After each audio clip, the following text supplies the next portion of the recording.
আসসালামু আলাইকুম। আপনারা সবাই কেমন আছেন? আজকে ব্লগটি একদম ভোর থেকে শুরু করলাম। এখানে মাছ, ইলিশ মাছ, পাবদা মাছ, রুই মাছ, এখানে কবুতর, তারপরে চিংড়ি মাছ, গরুর মাংস, তারপরে মুরগির মাংস সব কিছুই ভিজিয়েছিলাম। এরপরে আমি চুলাতে যাই হোক একটু একটু করে ভিডিও করেছি শুধু আপনাদের জন্য। এখানে আমি কবুতরটা বসিয়ে দিয়েছি। আর অন্য একটি চুলায় আমি চিংড়ি মাছ বসিয়ে দিব। এখানে চিংড়ি মাছের জন্য আর কি মশলা ভেজে নিচ্ছি।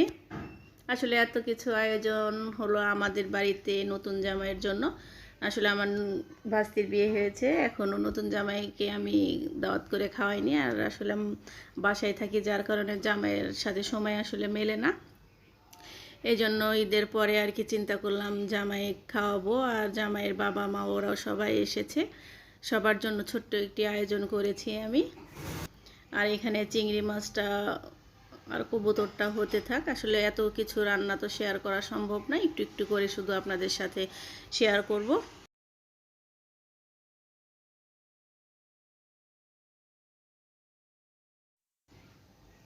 এখানে আমি গলদা চিংড়িটা ভুনা করছি। আর দেখা যায় যে আসলে গ্রামে ওইভাবে মাছ এগুলি পাওয়া যায় না। আমি আসলে যেখানে থাকি সেখান থেকে বাজারগুলো করে নিয়ে গিয়েছিলাম। আর নতুন জামাইকে তো একটু ভালো করে আপ্যায়ন করতেই হবে।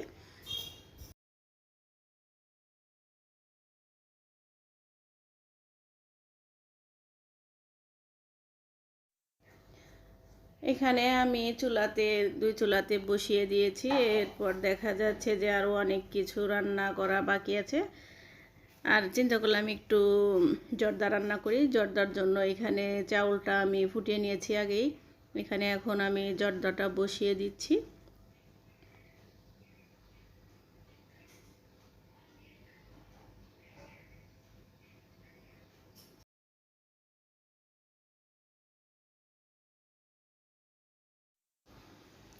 এখানে জর্দাটা হয়ে গেছে। আসলে সম্পূর্ণ রান্না কিন্তু আমি এখানে দেখাতে পারছি না। আর মাটির চুলাতেও কিছু রান্না করা হয়েছে।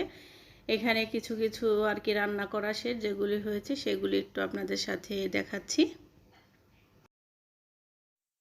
এখানে কাবাব করেছিলাম, রোস্ট, তারপরে গরুর মাংস, পটল ভাজি, চিংড়ি মাছ, অনেক কিছু আর কি করেছি। এত কিছু আসলে বলা সম্ভব না। আর এবার বাড়িতে গিয়েছিলাম, বাড়িতে প্রচণ্ড মাছি, একদম বিরক্ত হয়ে গেছি আসলে, যা আর বলার মতো না।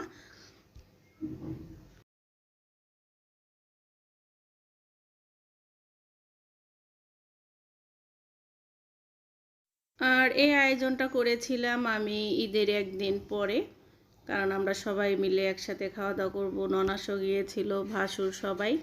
যদিও আমার ভাসুরের মেয়ের বিয়ে এখনও আমরা উঠিয়ে দিইনি। জামাইও এসেছে ঈদের দিন বিকেলবেলা। আর দেখা যায় যে আসলে ওইভাবে কোনো কিছুই মেলে না। এখন আমি সব কিছু রান্না করেছি, এখন আমি টেবিলটা গুছিয়ে নিয়েছি। যদিও ওরা এসেছিল অনেক দেরি করে বিকেলবেলা। আর এখানে আমি আসলে এইভাবে টেবিলটা গুছিয়ে নিয়েছি। যদিও এখন পর্যন্ত আমার আসলে নতুন বাসায় নতুন ডাইনিং টেবিলটা তৈরি করিনি, করব।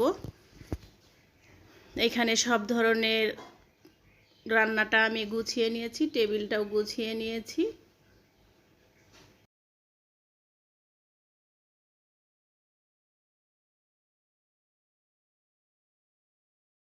আর এখানে 10 থেকে 12টা আইটেম করেছিলাম।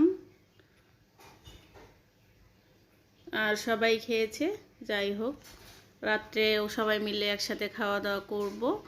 আর যদি আজকের এই ছোট্ট ব্লগটি আপনাদের ভালো লেগে থাকে তাহলে অবশ্যই একটি লাইক দিবেন এবং আমার চ্যানেলের সাথেই থাকবেন। আল্লাহ হাফেজ।